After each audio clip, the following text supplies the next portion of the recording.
Assalamualaikum warahmatullahi wabarakatuh. Salam Kukar Pintar. Bersama Ibu Meti, kita akan membahas materi IPA terpadu, bab cahaya dan alat optik. Submaterinya adalah pembentukan bayangan pada lensa. Sumber buku yang digunakan, IPA terpadu, Kurikulum 2013, Kemendikbud, edisi revisi 2017. Tujuan pembelajaran kita menggambar pembentukan bayangan pada lensa, menganalisis keterkaitan antara titik fokus, jarak benda, dan jarak bayangan pada lensa cembung, mengukur jarak fokus lensa cembung, mengukur kekuatan lensa cembung, dan menjelaskan letak bayangan melalui persamaan umum lensa. Pernahkah kalian menggunakan lup? Bagaimana lup dapat membuat sebuah benda terlihat lebih besar? Bahan apa yang digunakan untuk membuat lup? Mari kita bahas bersama-sama pada materi kali ini.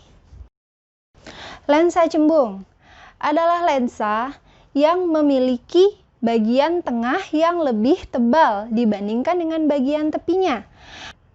Adapun karakteristik dari lensa cembung adalah bersifat konvergen atau mengumpulkan cahaya dan fokusnya memiliki nilai positif.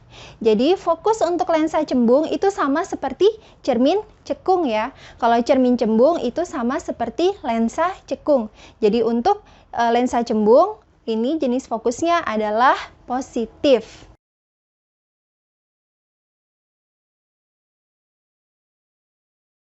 Berikut adalah sinar istimewa pada lensa cembung. Sinar datang sejajar dengan sumbu utama, lalu dibiaskan melalui fokus yang ada di belakang lensa. Yang kedua, sinar datang ke titik fokus F2 di belakang lensa, lalu dibiaskan sejajar dengan sumbu utama. Yang ketiga, sinar datang dengan melewati pusat optik lensa atau O, maka akan diteruskan serta tidak dibiaskan. Pembentukan bayangan pada lensa cembung membutuhkan setidaknya 2 sinar istimewa. Jika sebuah benda diletakkan di depan lensa cembung, maka akan terbentuk bayangan sebagai berikut. Pada lensa cembung, sifat bayangan yang terbentuk ada 2, yaitu semua bayangan maya yang dibentuk lensa cembung selalu tegak terhadap bendanya, dan semua bayangan nyata yang dibentuk lensa cembung pasti terbalik terhadap bendanya. Kemudian lensa cekung. Pada lensa cekung, benda yang diletakkan pada sebuah lensa akan menghasilkan bayangan maya, tegak, diperkecil, dan berada di depan lensa. Berikut adalah sinar istimewa pada lensa cekung. Yang pertama, sinar datang sejajar sumbu utama lensa seolah-olah dibiaskan berasal dari titik fokus aktif di depan lensa. Yang kedua, sinar datang seolah-olah menuju titik fokus pasif di depan lensa akan dibiaskan sejajar sumbu utama. Dan yang ketiga, sinar datang melalui pusat optik lensa akan diteruskan tanpa dibiaskan. Jika ketiga sinar istimewa dari benda diletakkan di depan lensa cekung, maka akan terbentuk bayangan seperti ini. Kemudian untuk rumus pada lensa cembung. Untuk lensa cembung, nilai fokus itu adalah positif ya, sama seperti cermin cekung. Jadi hubungan antara jarak benda, jarak bayangan, dan titik fokus sama dengan 1/F sama dengan 1/S ditambah dengan 1/S aksen. Masih sama keterangannya, F adalah jarak fokus, S adalah jarak benda, dan S aksen adalah jarak bayangan. Kemudian untuk R sama ya, R juga adalah jari-jari kelengkungan. Maka F fokus sama dengan setengah dari jari-jari kelengkungan. Jadi jarak fokus sama dengan setengah dari R. Untuk rumus perbesarannya pun kurang lebih sama ya. M atau perbesaran bayangan sama dengan H aksen per H. Atau juga bisa menggunakan S aksen per S. di mana H aksen sama dengan tinggi bayangan, kemudian H sama dengan tinggi benda, dan S aksen itu adalah jarak bayangan dan S adalah jarak benda. Nah, untuk kekuatan lensa, rumusnya sama dengan P sama dengan 1/F. Ya. Jadi P sama dengan kekuatan lensa, satuannya adalah dioptri. Sedangkan F adalah jarak fokus dengan satuan meter.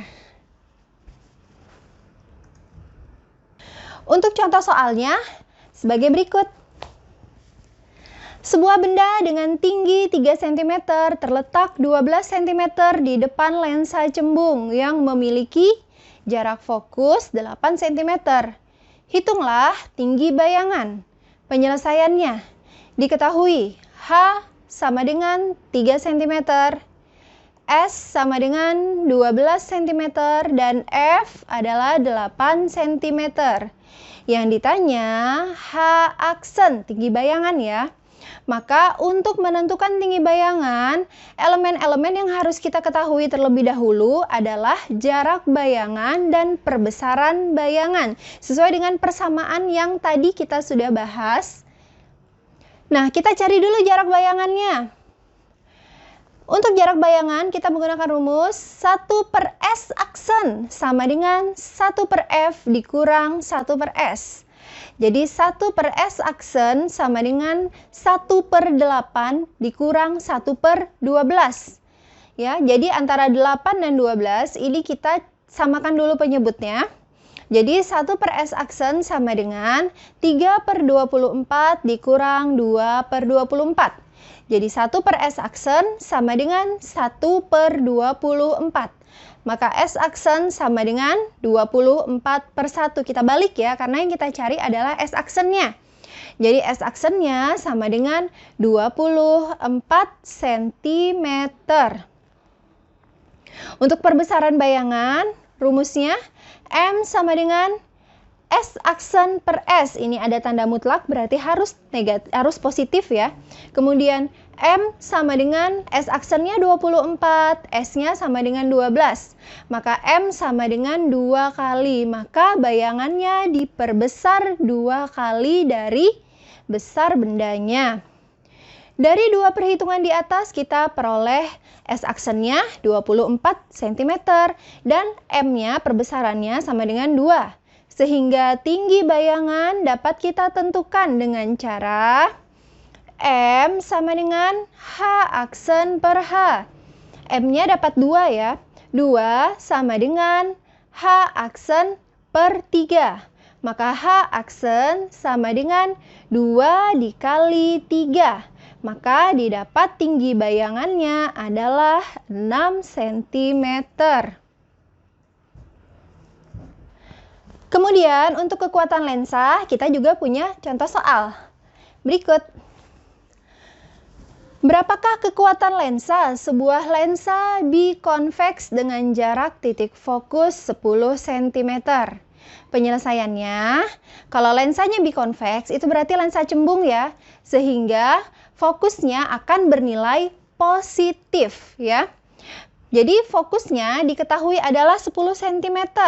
Kita ubah ke meter, maka 10 cm adalah 0,1 meter. Yang ditanyakan adalah kekuatan lensa, lambangnya adalah P.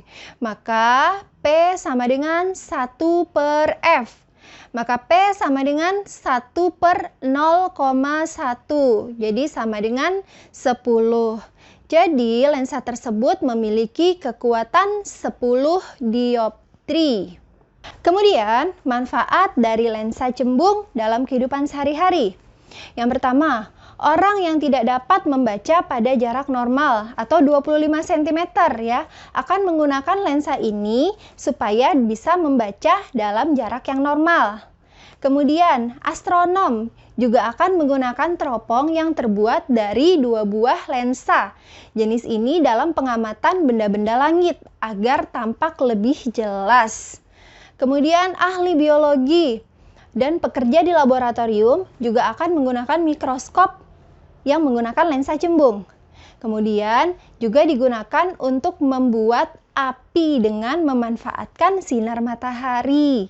Jadi menggunakan loop yang difokuskan dengan sinar matahari kemudian bisa menyebabkan suatu benda bisa terbakar ya. Selanjutnya adalah LKPD. Untuk LKPD-nya kita menggunakan kit optik. Pada kit optik nanti, kalian akan menggunakan lensa cembung yang akan divariasikan jarak benda sehingga kalian bisa menentukan jarak bayangan. Dengan kalian menentukan jarak bayangan, nanti kalian akan diminta untuk menentukan hubungan antara jarak bayangan, jarak benda, dan fokusnya.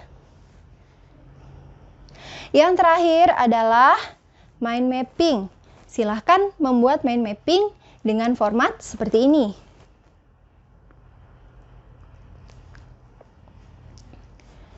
Sekian materi kita kali ini. Terima kasih atas perhatiannya. Tetap semangat. Assalamualaikum warahmatullahi wabarakatuh. Salam Kukar Pintar.